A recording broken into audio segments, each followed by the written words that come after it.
내 형제가 너에게 죄를 짓거든 가서 단 둘이 있는 자리에서 그에게 충고하여라. 그가 너의 말을 들으면 너는 그 형제를 얻은 것이다. 그러나 듣지 않거든 한두 사람을 더 데리고 가거라.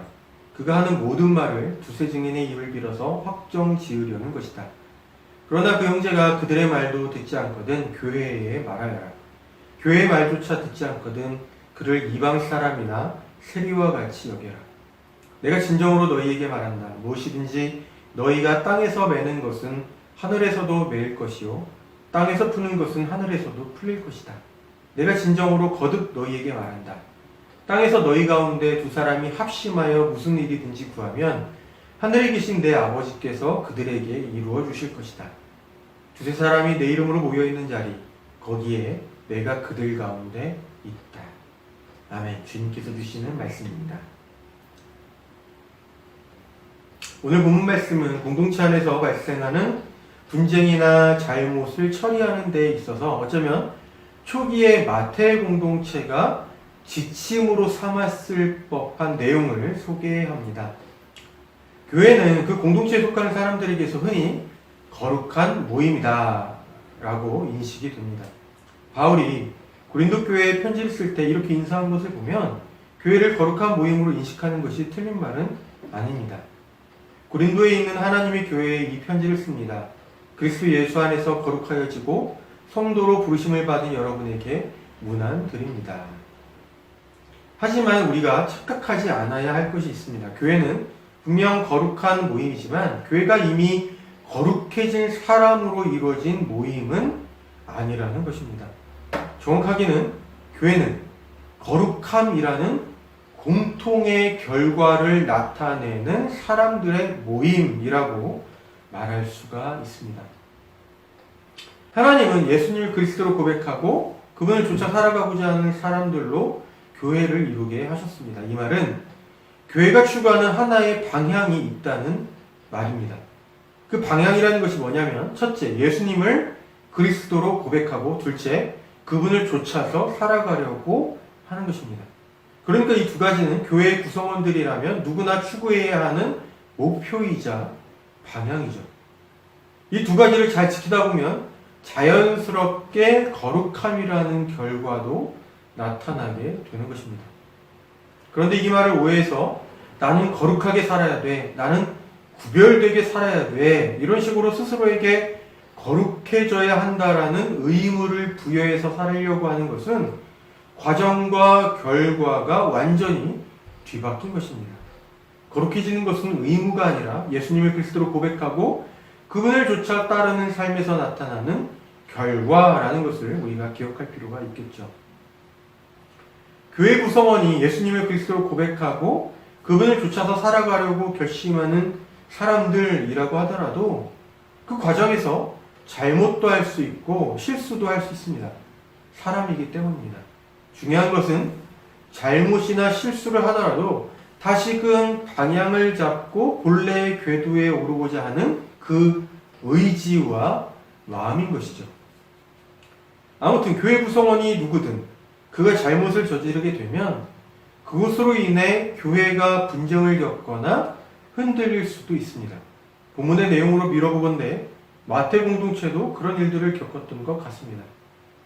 본문을 보면 마태 공동체가 그런 일을 겪었을 때 어떠한 원칙으로 그 상황을 처리했는가를 우리가 짐작할 수 있는데요.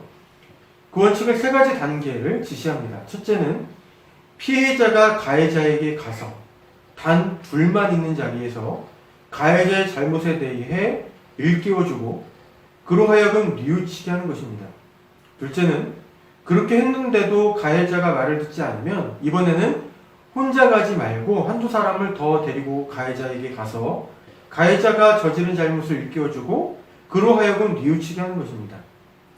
그렇게 했는데도 가해자가 말을 듣지 않으면 마지막으로 가해자가 저지른 잘못을 교회에 말해서 교회로 하여금 가해자의 잘못을 일깨우고 뉘우치게 만드는 것입니다.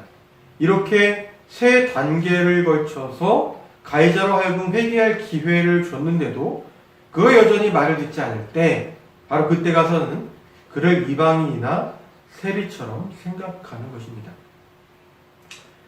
우선 여기에서 우리가 살펴볼 만한 것들이 있는데요. 세 번째 단계를 보면 마태 공동체의 구성원들이 어떤 사람들로 구성이 되어 있었는지를 우리가 짐작해 볼 수 있습니다. 당시 유대인들은 이교도였던 이방인과 세리를 로마에 빌붙어서 동족의 등이나 처먹는 사람으로 인식했기 때문에 이들 부류를 상당히 경멸했습니다. 이들 부류에 대한 이러한 경멸의 요소가 끝까지 말을 듣지 않는 사람을 이방인이나 세리로 간주하라는 이 세 번째 단계의 지침에서 발견할 수가 있죠. 이것을 고려하면 마태 공동체의 구성원이 상당수 유대인이었을 가능성이 높았겠구나라고 우리가 추측해 볼 수가 있습니다. 그리고 세 가지 단계 가운데 두 번째 단계는 구약 성서의 배경을 둔 지침입니다. 구약의 신명기 19장 15절에 보면 거기에 이런 말씀이 있습니다. 어떤 잘못이나 어떤 범죄라도 한 사람의 증언만으로는 판정할 수 없습니다. 두세 사람의 증언이 있어야만 그 일을 확정할 수 있습니다.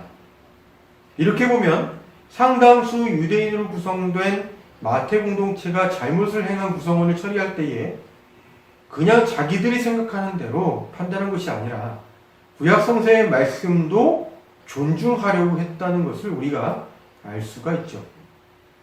아무튼 마태 공동체가 취한 이 세 가지 단계를 보면 여기에 그들이 믿고 있고 또한 그들이 지키고자 하는 가치가 무엇인지를 발견할 수가 있습니다.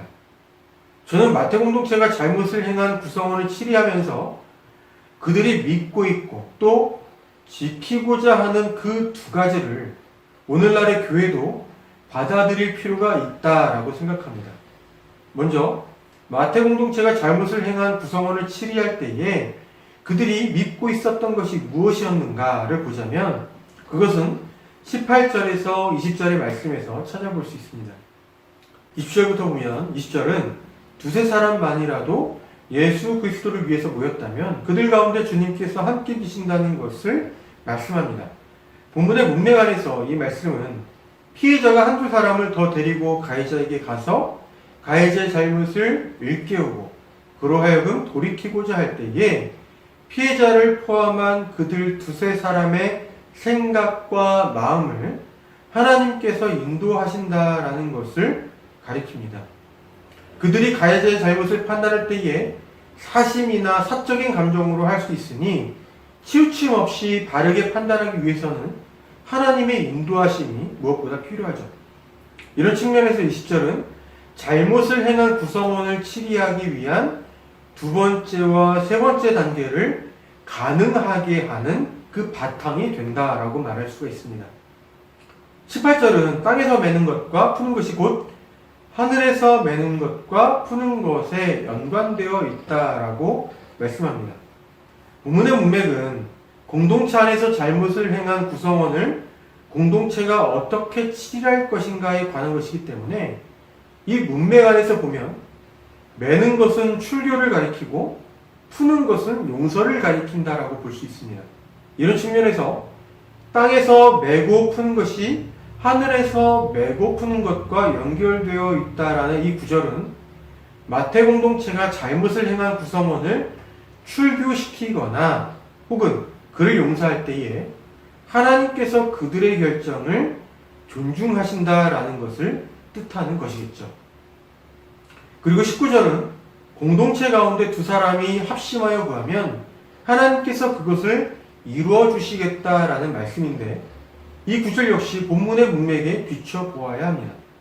잘못을 행한 구성원을 출교시키든 아니면 용서하든 이러한 결정은 당사자와 공동체에게 있어서 아주 중요한 결정이기 때문에 반드시 일치된 결정을 통해서 진행되어야 할 것입니다. 그래야만 그 결정에 대해서 원망이나 시비가 없을 테니까요. 이러한 배경에서 19절은 마태 공동체가 결정을 내릴 때에 그들이 일치된 마음을 가질 수 있도록 하나님께서 인도하실 것이라는 그 약속의 의미를 갖게 됩니다. 아마도 마태 공동체가 이 말씀을 의지하고 결정을 내릴 때 그것은 곧 하나님께서 주신 결정으로 받아들여질 것이기 때문에 더더욱 그 결정에 대한 원망이나 시비가 생기기 어려웠겠죠. 이렇게 18절에서 20절까지의 말씀을 통해서 마태 공동체가 잘못을 행한 구성원을 치리할 때에 그들이 굳게 믿고 있었던 것을 생각해보면 그것은 아마도 하나님께서 그들이 바른 판단을 내릴 수 있도록 그들의 마음과 생각을 인도하신다라는 것 같습니다. 마태 공동체가 이러한 믿음을 가지고 잘못을 행한 구성원을 치리할 때에 그들이 반드시 지키고자 했던 가치는 매 단계마다 전제되어 있습니다. 그것은 잘못을 행한 구성원, 그 가해자를 어떻게 해서라도 공동체의 구성원으로 지켜내고자 하는 마음입니다. 잘못을 행한 구성원을 세 가지 단계에 걸쳐서 치리한다는 측면에서 보면 오늘 본문의 말씀이 실질적인 것으로 보입니다. 하지만 그와 동시에 마태 공동체가 추구한 바로 이 가치, 잘못을 행한 구성원, 그 가해자를 어떻게 해서라도 공동체의 구성원으로 지켜내고자 하는 이 마음 때문에 오늘 본문의 말씀이 매우 이상적으로 보이기도 합니다. 우선 첫 단계에서부터 숨이 턱 막히죠. 피해자가 가해자를 찾아가야 하는 것도 어려운 일인데 거기에서 한술 더 떠서 가해자의 잘못을 일깨워주고 그가 뉘우쳐서 결과적으로 그가 공동체의 구성원으로 남아있도록 하는 목적을 가져야 하기 때문입니다. 하나같이 피해자 입장에서는 다 어려운 일입니다. 조금 더 생각해보죠. 가해자가 나에게 잘못을 했지만 그 사람을 공동체 안에서 계속 봐야 하는 상황이 있을 때 피해자인 입장에서 우리는 이러한 편을 택하기 쉽습니다. 가해자가 내게 저지른 잘못을 별거 아닌 것으로 여기거나 아니면 마음속으로 그 사람을 용서했다고 스스로 쿨한 척하거나 그것도 아니면 가해자를 피하거나 마음속에는 분노를 감추고서 말이죠. 우리는 이렇게 행동하는 것이 내가 겪은 일이 공동체 안에서 큰 문제로 커지지 않는 길이라고 생각합니다. 하지만 본문의 첫 단계에는 우리가 택하기 쉬웠던 이러한 선택지들이 없습니다. 오히려 문제를 직면하고 용기를 내어야만 가능한 일을 지시하고 있죠. 본문의 첫 단계는 피해자가 가해자에게 갈 것을 지시합니다. 문제를 직면하고 용기를 내서 말이죠. 하지만 그것으로 충분하지 않습니다. 피해자는 가해자에게 갈 때에 일종의 신뢰를 가지고 가야 합니다. 가해자의 잘못을 일깨웠을 때에 그가 자신의 잘못도 뉘우치고 용서를 구할 것이라는 그와 같은 신뢰 말이죠. 하지만 그것만으로도 충분하지 않습니다. 마지막으로 피해자는 가해자가 용서를 구할 때에 그를 용서할 준비도 되어 있어야 합니다. 첫 단계는 결국 가해자의 회개와 그를 향한 용서가 있을 때에 그 두 사람의 관계가 회복될 뿐 아니라 가해자가 여전히 공동체의 구성원일 수 있다고 말하는 것이기 때문입니다. 하지만 피해자가 어렵게 마음을 먹고 용기를 내고 가해자를 용서할 마음과 그와 여전히 한 공동체를 이루고자 하는 마음까지 먹고 있음에도 가해자가 듣지 않을 때에 피해자는 그럼에도 가해자를 포기하지 않아야 합니다. 한두 사람을 더 데리고 가서 첫 단계에서처럼 그에게 해도 그가 듣지 않으면 이번에는 공동체에게 말해서 그가 듣고 돌이키도록 해야 한다는 것이 피해자에게 주어진 과정이었으니까요. 자신의 잘못을 뉘우치지 않는 가해자를 향해서 피해자로서 이렇게까지 한다는 것은 피해자에게 너무 과한 것을 요구하는 것으로 보입니다. 어떤 피해자가 이렇게 할 수 있을지 물을 수 있습니다. 세 가지 단계를 따라 엄격하게 행할 수 있는 피해자라면 죄와 사람을 분리시킬 줄 알고 가해자를 사랑하는 마음을 놓지 않는 사람이겠다 싶습니다. 그래서 저는 이 본문의 말씀이 상당히 이상적으로 들립니다. 그렇지만 결국 이러한 가치, 마태 공동체가 잘못을 범한 구성원을 치리할 때에 반드시 지키고자 했던 이 가치가 교회 공동체를 이룰 때 성도가 다른 성도에 대해서 가져야 할 가치 혹은 따라가야 할 방향이라고 생각을 합니다. 미숙한 사람들이 모여서 예수님을 그리스도로 고백하고 그분을 쫓아가려고 애를 쓰다 보니 본의 아니게 서로에게 상처를 줄 수도 있고 아니면 의도적인 잘못을 범할 수도 있습니다. 그때 피해자는, 그때 공동체는 무엇을 할 수 있는지 또 무엇을 해야 하는지 본문은 그때 우리가 따라가야 할 방향을 제시하죠.